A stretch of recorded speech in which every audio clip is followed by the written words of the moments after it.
Birthday bones. The story's the same every year. Light the candles, blow them out, eat the cake. I smile while everyone sings. I party with my friends. I have a few drinks and I go home. Then, the second the clock hits 3:27, I sit straight up in bed and wait for my bones to break. It's an ugly sight. My limbs cracking and twisting, and the smell of blood and marrow isn't exactly the most appetizing thing. But the worst part for me, without a doubt, is the sound. The crunch and pop of bone, the whine of stretching skin, the wet splat of blood and offal. I've never gotten used to it, even after 27 years. I can't crack open a soda or stretch a rubber band for days afterwards without a chill running up my spine. It's embarrassing and awkward and kind of like all of the worst parts of puberty squeezed into 10 minutes, though with maybe a little less acne. It also puts a serious damper on the possibility of any birthday sex. I try not to be too bitter about it. My mom says it's normal, that it runs in the family.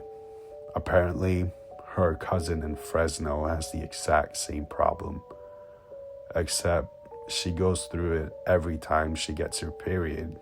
So in a way, I guess I got lucky. No one's really sure what the cause is.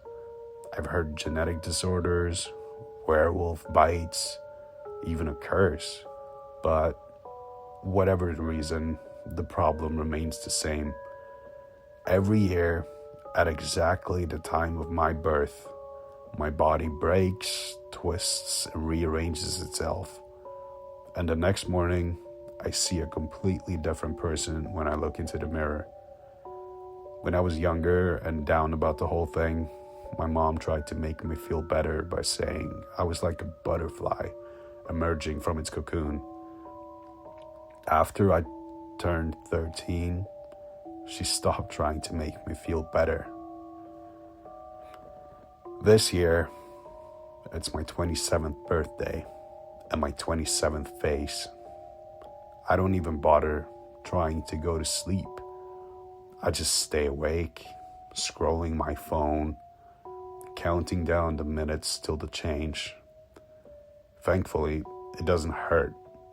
Emotional and psychological damage aside, by now, I've learned to plan ahead. There's a plastic cover on the bed to make sure I don't stain my sheets. When the transformation finally comes, it's sudden. A slight twinge in my bones, the only warning I receive. I do my best to breathe through it, to relax and just ride out the wave. My ribs go concave, my fingers bend backwards, my teeth shift in their gums and my vision blurs. When my new body finally settles, I wiggle my toes first, just to test things out. Everything seems to have gone smoothly. If anything, it seems to be getting easier with age. I won't know for sure until I measure, but I think I've grown a few inches this time around. I swing my feet over the edge of the bed and pad barefooted to my bathroom to inspect the damage in the mirror. Last year, my face was soft and sweet, the kind that made you feel safe spilling secrets and sharing smiles. This time around, my cheekbones are higher, my chin a little pointier. When I smile, my right incisor is crooked. It's bad enough that anyone would tell me to get braces, but it's not like there'd be much point. I'll have a completely different smile in a year's time anyway. I start practicing expressions: anger, then excitement, then despair. I cycle through the range of human emotions. trying each one on for size. I don't like this face nearly as much as the last one. She looks a lot meaner. I curl my lip, tug at the skin under my eyes. Everything feels foreign and out of place, stretched too thin or pulled too tight. I'm going to have to change the placement of my blush again. I'm deep in the throes of my examination when my phone buzzes against the counter. My mom's face smiles up at me from the screen, bugging me for a video call. She stays up late every year and dials my number the second the clock hits 3:45, ready to see my new face for herself. "Hey, sweetie."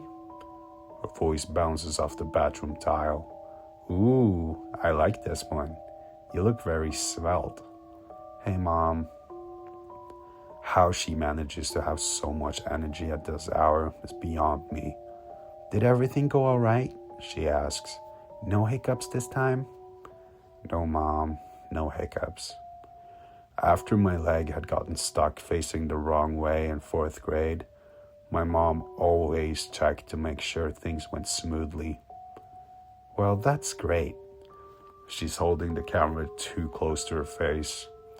Her wrinkles on full display. It looks like she's laying in bed. I can hear my dad snoring in the background. "I'm very proud of you." Supportive to the end, like always. It's easy for her to be encouraging. She's kept the same face her entire life. "You look a little familiar." She squints at my face through her readers. "Did you have this face once before?" I blink. "That's a new one. I've never repeated a face before. Frankly, if that was an option, I would have picked one and stuck with it ages ago." No, I'm pretty sure it's new," I said. My mom took a closer look, biting her tongue. "Are you sure? I could have sworn I've seen you somewhere before." "I'm your daughter, Mom," I sigh. "You've seen me plenty of times before." The whole thing makes me go crazy enough as it is if you think about it for too long. And an inquisition from my mom is the last thing I need. "Look, I'm pretty tired and I got work tomorrow. I'm fine. Everything went fine and I look fine. Can I call you back tomorrow?" "Of course, sweetie," my mom chirped. "I'm just happy to see your face. Love you. I'll call you tomorrow." "Love you too, Mom. Thanks for calling." "Get some rest. Oh, and happy birthday." She waves at her phone, then hangs up, leaving me alone in the bathroom, face harshed by the white fluorescent lights. I take one last look, drinking it all in. This is what I have to work with for the next year. Best to get comfortable with it now. The face of a stranger stares back at me, tired and slightly judgmental. My face just looks more sour. I sigh and flick off the lights, wandering back to my room.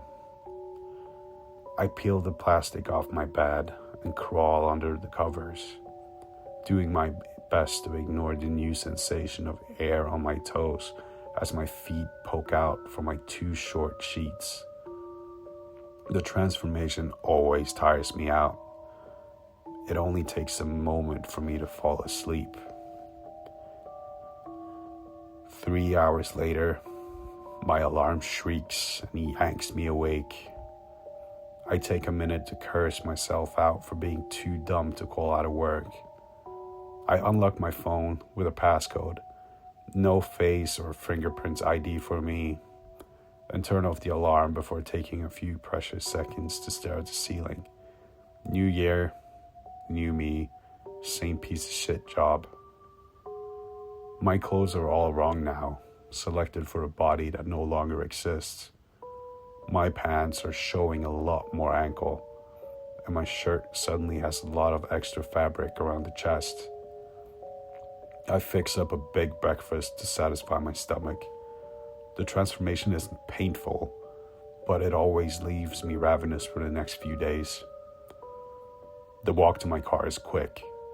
Turns out, adding a few extra inches of height really helps you cover ground faster. I catch a few strange looks as I walk by, but it's hardly anything new. My neighbors are used to a completely different woman leaving my apartment each morning, so they're allowed a bit of light staring. One girl lets out a sharp gasp upon seeing me, her face drained of blood. That's a slightly stronger reaction than what I'm used to, and it's almost enough for me to stop and explain. But her friends shush her and usher her along before I get the chance. My car is cheap and dirty, but it's tolerated quite a few bumps against the curb, and it always waits patiently for me in the parking lot. I feel like my car fit my last face better. My current appearance seems more suited for something slick and mean, not an old beater. When I hop in, my knees fold up against the steering wheel. The seat hums as I push it back, and I catch another glimpse of my eyes as I adjust the mirrors. The color may be different, but the heavy purple shadows underneath them are something I've gotten used to, no matter what face I wear. The drive to work sucks, like it always does. 27 minutes through gridlock and top 40 hits mixed with the news on the radio. Some prick in a green Volvo won't let me merge, and I lay on a horn with gusto. Asshole! My voice is almost louder than the horn, and I make a rude gesture as I draw even with him. The Volvo revs its engine and speeds off, leaving me with a cloud of foul black exhaust. Killed in a drunk driving accident at 3:15. The obnoxiously perky radio host is running down the morning news instead of playing my top 40 hits like any decent radio station should. I crank the dial next to the station in a huff. It goes from depressing news to dad rock from the 70s. I cut to the left lane and try not to smile as I pass the Volvo, now stuck behind an old woman in a beat-up sedan. Work is a different flavor of miserable today. Being a low-level assistant at a PR firm is already a special kind of hell, filled with growling and matcha lattes. But there's a tension in the air that usually means I'm about to deal with an extra pile of shit. One girl rushes by, tugging on a broken heel with one hand and taking notes on her phone with the other. The intern is in the corner, apologizing profusely on a headpiece, sweat beading his brow. The TV on the wall is playing the news at full blast, a much higher volume than my manager normally allows. Lucy says it throws off her internal monologue, but apparently whatever's playing is more important today. Even the news anchor looks a little somber. Her blonde wig deflated and limp. She's covering the death of some celebrity, sporting a picture-perfect pout. I can feel a headache pulsing behind my eyes already. I really should have called out. Holly sits at the center of the chaos, phone in hand, feet propped up on her desk, chomping on a stick of electric blue raspberry gum. She's humming a K-pop song I finally recognize under her breath. Morning, I say, heading over to the only safe haven. You know what's going on? It seems kind of tense. Morning. Holly blows a bubble and scrolls twice. Not a clue. How the lead receptionist could get away with caring so little was beyond me. You already sent somebody for coffee? I ask, hoping the answer is yes. You know that's your job, she says. Damn it. Caramel frap with extra whip, please. I think they said they were out of caramel yesterday. What? She groans and finally looks up at me. When she does, her jaw drops. Whoa, you look different. My birthday was yesterday, Holly. We've been over this. I know my situation is a little unique, but I've been working here for 5 years. She's had plenty of time to get used to it. She chews on her gum, staring thoughtfully at my face. You look kind of familiar, she says. Really? That's the second time I've heard that today. Yeah, I swear I've seen you somewhere before. She narrows her eyes and studies my face before snapping her fingers. Got it. You look just like my cousin Hannah. Is that a good thing? I ask. She blows another huge bubble and it pops over her lips. I mean, it could be worse. Apparently satisfied, she turns back to her phone. Oh, by the way, Lucy said she wanted you to stop by her office before you grab coffee. Sorry, forgot to mention it earlier. Great. My headache sharpens to an ice pick jammed into my skull. Lucy's usually too busy dealing with celebrities to focus on the assistants. It's not a great sign if I've got her attention, but there's no choice but to face her down. As I walk to her office, the door swings open and Kirsten runs out, her face shining with tears.